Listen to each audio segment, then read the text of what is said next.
Hi and welcome back.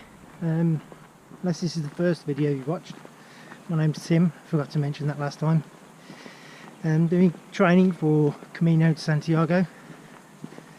I've looked at lots of different advice on training, and you kind of build your own up when you do your own training. My training is going to be based on, hang on a minute, let the car go past. My training is going to be based on local area, wherever possible. Again, I mentioned in my last video, if you're in an area where you haven't got very much hills and things, then you need to find somewhere else to go to. It's no point training everywhere it's flat. Another thing to bear in mind when you go in training is bag. Carry more or less what you would carry, give or take, you know, be sensible on the trip itself. Your gear you wear, you need to practice with the gear, because if it doesn't work and the only time you're going to use it is when you're on the Camino, it's too late. Yeah, the shops, but go prepared. The distance, obviously the distance is a big thing. Train as much as you can, as often as you can, over distances that improve and increase.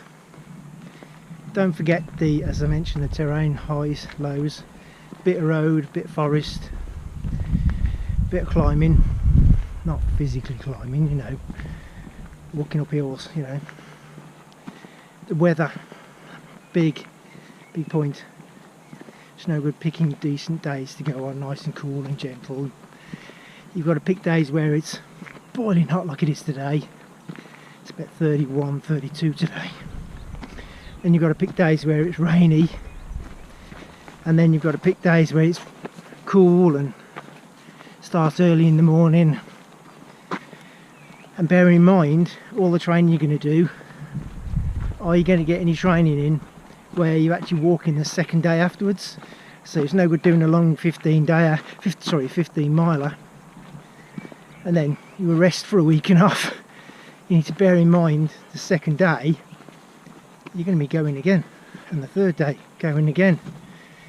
I mean, it's obvious, it's really obvious, but you'd be amazed on how many people do the Camino and they've never done 2 days on the trot, or have never done more than 10 miles. And then picking the day to go isn't just about the quietest or the busiest or the time when you've got free. You've got to think about the weather as well. I stupidly booked my first session of the Camino, because I'm not doing it all in one go time, you know, in August. Yeah, it's going to be busy, but oh boy, potentially it's going to be stupidly hot too. So water going to play a big factor, drinks, so it might mean I have to carry a bit more rather than rely on the fountains and the top-ups from the bars and things. So again, plan, train, try it out. Don't forget, try all your kits before you go. But yeah, gorgeous day for it. Not a gorgeous day for carrying like 12 kilos. I'm overdoing the day today for carrying extra water and stuff. I want to try it out really, see what I'm like. Again, have fun whatever you're doing, and I'll speak to you soon. A couple of people have asked me, Timmy tools? Yeah, why Timmy tools? It's a good question actually. First, my name's Tim, and I like taking people on tours, and I've really, other than a couple of people have said to me I ought to start something off called Timmy Tours, and I kept putting it off, thinking no, it's not for me. But yeah, I gave in. I did it in the end. Right, okay, talking about trips and stuff. Yeah, I've done a few cycling trips, taken a few people to London, Paris, done it on my own, by bike. Not the Dover-Calais route, the Dieppe, the New Haven to Dieppe route. Done that quite a few times. Supposed to be doing that later on this year, but fortunately the guy I'm taking has had to press pause on that due to family circumstances.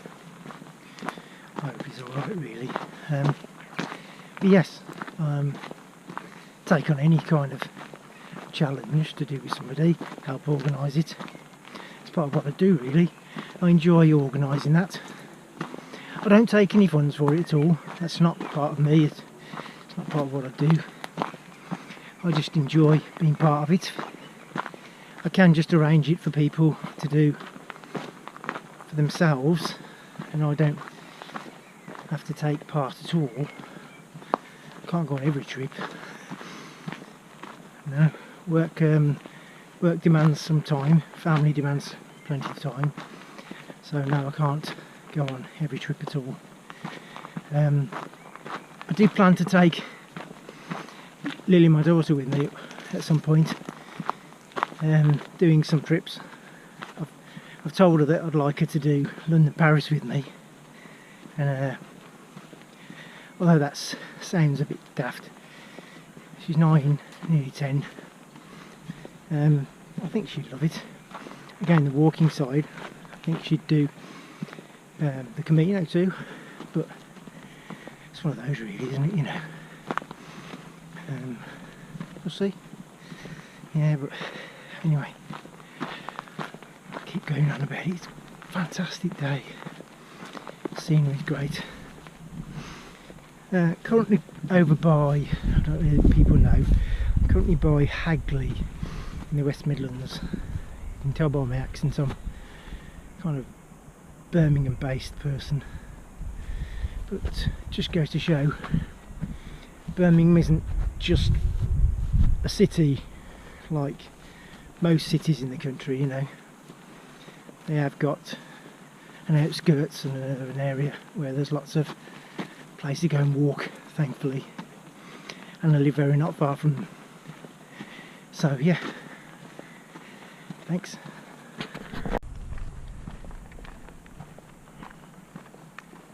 Unfortunately, during parts of the Camino you find that you're going to be walking either on a road, side of a road, and then sometimes pavement.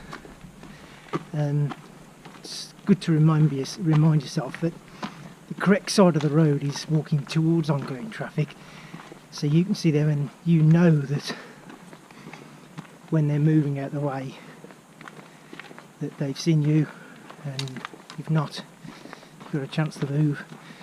So in the UK it's you walk on the right, and in France, Spain, you walk on the left, only when there's no pavement or walkway. But yeah, it's something to bear in mind. They do say that there are a few accidents and a few people are lost each year on the Camino from traffic, from cars or vehicles hitting them. It's not a good way to go. Anyway, yeah, just thought I'd remind you. Yeah, training, hills, climbing. It's good to remember that, let's go into English if you like, miles. 10 talk kilometres if you like, but as I'm from England I'll talk miles. First part of the Camino, starting from Saint-Jean, is a steady climb and a more serious climb past Orison up to the top. It's roughly 14 miles, 13 and a half, 14 miles up, and then 3 to 4 miles down. The 3 to 4 miles down is nothing to be snipped at, because it's actually quite steep, and after making your legs go like jelly going up, you're now going to be going downhill, hopefully steady, which is why I carry one pole. I only carry one pole out of personal preference really. Any downhill I want to make sure I've got almost like a third leg, and yeah, anything to stop myself falling. They do have a few people fall at that early stage. Only a week or so ago, maybe 2 weeks, I was watching a video where a lady was rushing after it had just rained a bit on that downslope, wearing sandals. It wasn't because she was wearing sandals that she slipped, but she was going quick on the wet and she went head first and broke her shoulder. Ambulance off the hill, more or less end of Camino really. You know, just take your time, and pole or not, just make sure when you're going down hills you're kind of quite steady on your feet. And this is where that right hand side of the road comes in. Anyway, later I'm going to concentrate on the roads.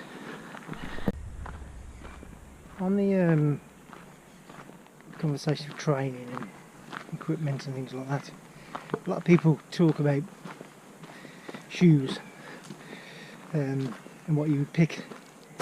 To me, I think there's no real definite answer for that. It's just down to each individual person's choice really. You have to bear in mind a few factors. If you could trip over 5p or a dime, you might want to think about ankle support.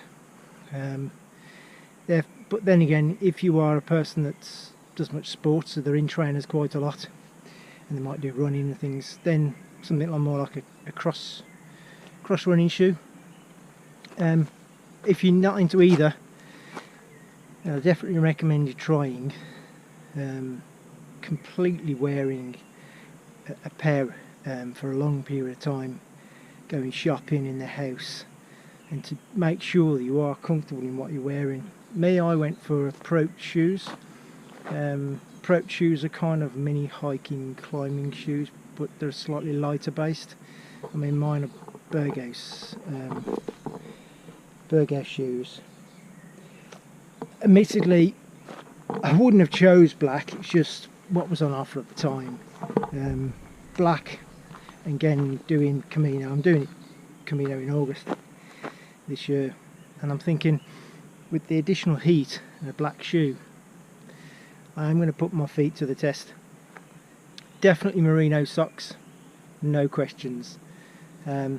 Read up all you want on that. We could spend a whole time talking just on socks and shoes and things like that and what you do with your feet, but you've got to try it really. You need to practice and find out what works for you.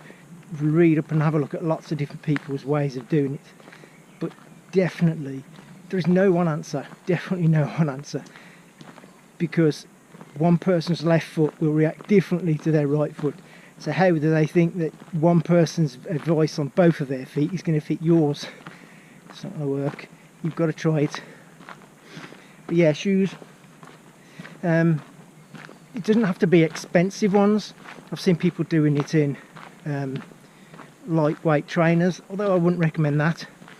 I've seen people doing it in full walking boots. Again, that's not my cup of tea. Efren did it in walking boots, but he's used to walking boots, and he got used to them, so he said he was going to stick with them. The answer that people will give you when you go to shops is how much walking you're doing, what kind of walking you're doing. But most shoes aren't designed for something like Camino de Santiago, like long time use in your shoes. They're designed on like weekends, weeks, not a month in a pair of shoes every day. So again, pick some, and if you get it wrong, although it's not advisable, there are shops on the way where you can get shoes from. Now some people have done it in sandals. Again, not my cup of tea, specifically when you're walking along places where there's gravel, stones. Stubbing the old toe doesn't come across as a good idea to me. Not when you're trying to stop yourself from getting blisters and then you're going stubbing on a big stone. No, not for me. But again, practice, find out what works with you. and wear them lots. I don't mean walking, I mean in the house. Wear them like slippers. Take them to work with you. If you're working in an office, put them on all day with your socks. Try anything. Accelerate the time you're going to have with them. You'll soon know whether they'll work or not. Thanks. I mean, why wouldn't you just walk around the countryside? It looks like that. It's just, the views are something else really. If I went too fast, I apologise.